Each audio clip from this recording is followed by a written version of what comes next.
Mga kabunyog, mga kababayan, magandang araw po sa inyong lahat. Welcome po sa isa na namang episode ng ating talakayan dito po sa Veritas.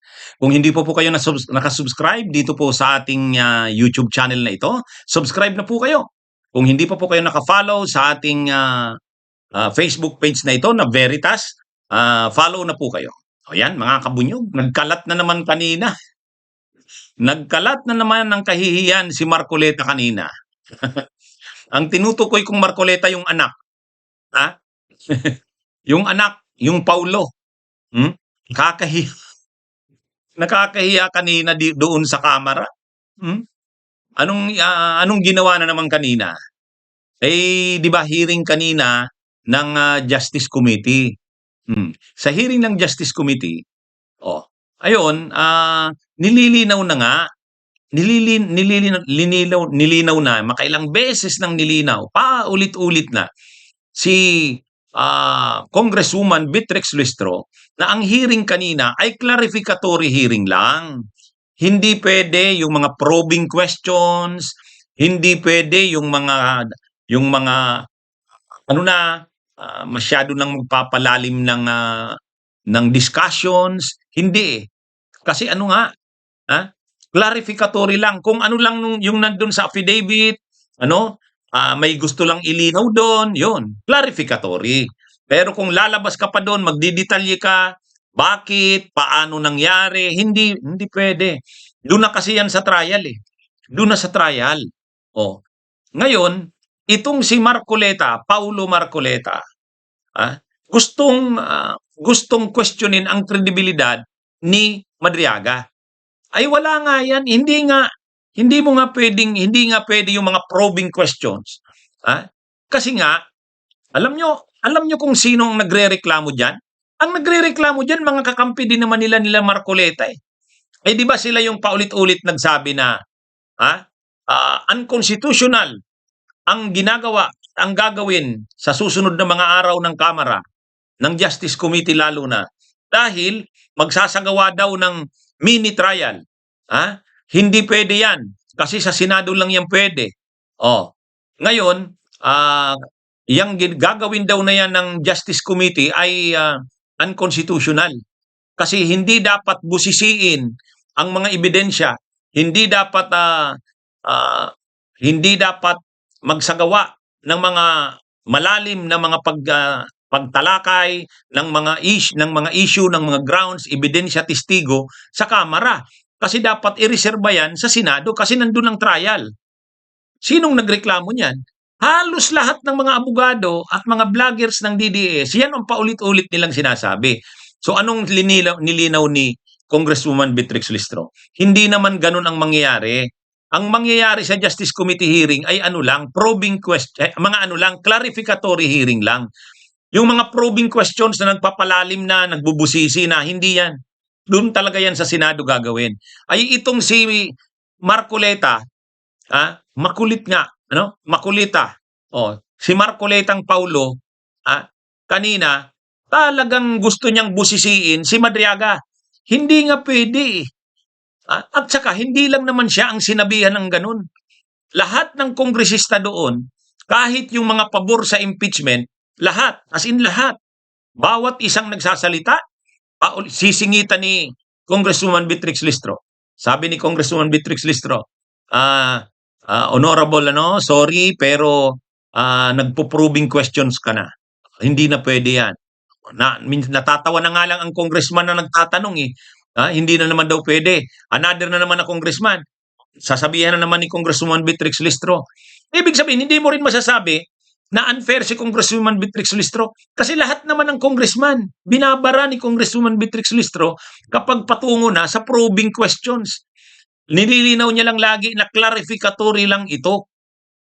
Ay itong si Marcoleta, may naka-prepared kasing statement, ang haba. Ang haba ng kanyang, actually hindi naman siya member ng Justice Committee. Pero kahit hindi kasi member, pwede namang mag-manifest. Kaya lang, kini-question niya na doon ang kredibilidad ng witness, ang dami niya nang nire-raise na issue.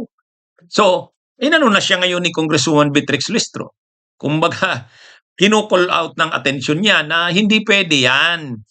Hindi nga pwedeng questionin ang kredibilidad ng mga testigo. Hindi pwede kasi hindi naman dito magbubusisi. Oh, dun yan sa trial. O ngayon, ah, ano na, nag-aalboruto na si Marcoleta. Bakit daw ganun ang ginagawa sa kanya? Sulo-sulo na nga lang daw siya doon na kontra sa impeachment. Sabi naman ni Congresswoman Beatrix Listro, wala namang kulay politika doon eh. Kahit naman pabor ka sa impeachment, bawal nga ang probing questions. Lahat nga binara ni Congresswoman Beatrix Listro eh. Ngayon, dahil ayaw paawat nito ni Marcoleta, may nag-motion ngayon na yung mga sinasabi niya ay is a strike sa record. Ibig sabihin, wag ilagay sa minutes or sa records ng meeting ng Justice Committee. Oh, sabi ni Marcoleta, wala na yatang matitira sa mga sinabi ko. Kasi ang kulit niya eh. Sinabihan na. O tapos talagang gusto niya basahin ang buo yung paulit-ulit na siya. O, anong nangyari ngayon? Napahiya siya. Napahiya siya. At saka, ang problema sa kanya, alam nyo, itong si Paulo Marcoleta, hindi naman kanya yung original na mga sinasabi niya eh.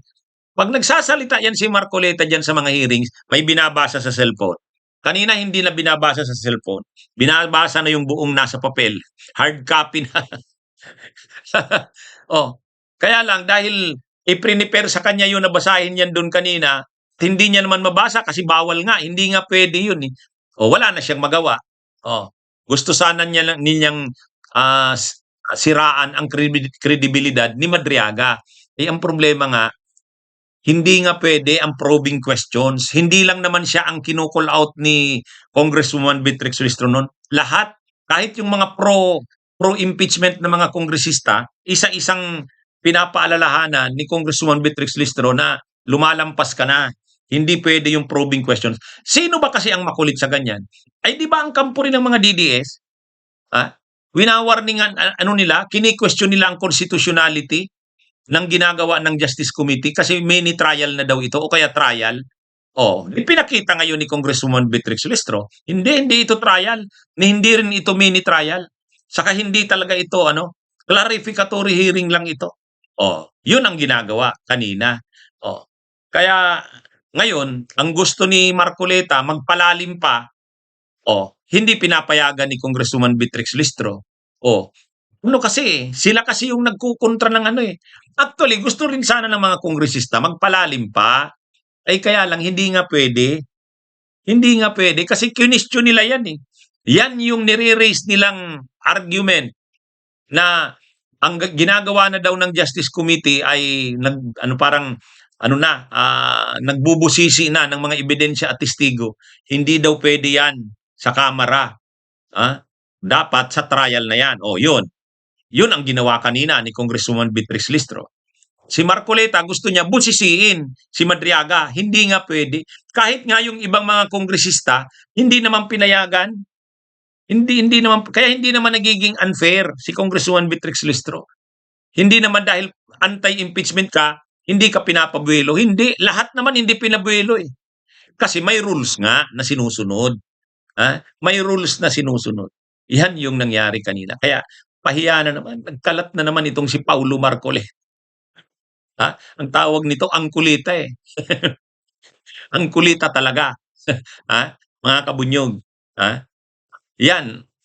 Ito eh, lagi na lang yan ganyan si Marcoleta.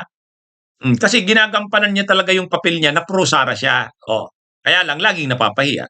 Nung nakaraan, nagbabasa rin ng kanyang nasa cellphone yung sinasabi niya. Pag binabara, hindi na siya makakounter. Bakit? Kasi binasa niya lang naman yung niya eh. Hindi niya naman talaga original na argumento yun. May nag-send lang sa kanya. Ngayon naman, pinababasa na lang sa kanya yung argumento niya. Nung binabara siya, hindi niya na naman makounter. Yan si Paulo Marcoleta. Yan yung hinahangaan yan ng mga DDS. Isa daw yan sa mga bayani. Wow. Okay, mga kabunyog, mga kabayan, magandang araw sa inyong lahat. Lagi po kayong sumubaybay dito sa aking mga talakayan sa Veritas YouTube channel at sa Veritas Facebook page.